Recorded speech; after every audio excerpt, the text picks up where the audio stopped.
भगवान शिव की भक्ति का फल।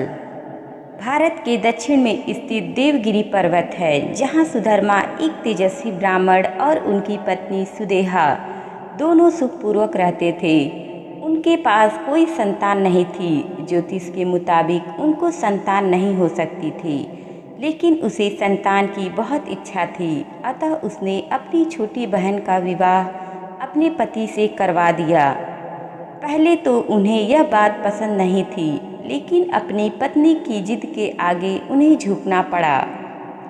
ब्राह्मण अपनी पत्नी सुदेहा की छोटी बहन घुसमा को ब्याह कर घर ले आए। घुसमा अत्यंत सीधी, सरल, सदाचारिणी और परम शिव भक्त थी, जो रोज 101 पार्थिव शिवलिंग बनाकर उनका पूजन करती थी।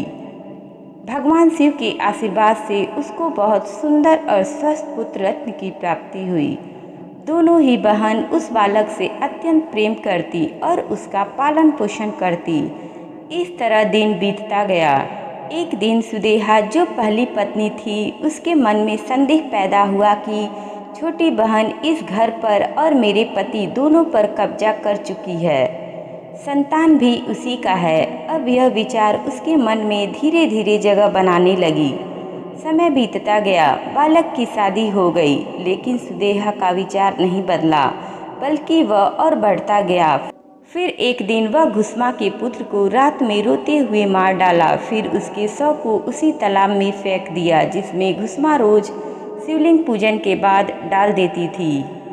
अगले दिन रोना पिटना शुरू हो गया, कोहराम मच गया। सारे लोग शोक में डूब गए, लेकिन घुसमा नित्य की भांति अपनी पूजा अर्चना करने लगी। हमेशा की भांति पूजन के बाद शिवलिंग को तालाब में प्रवाहित कर जाने लगी।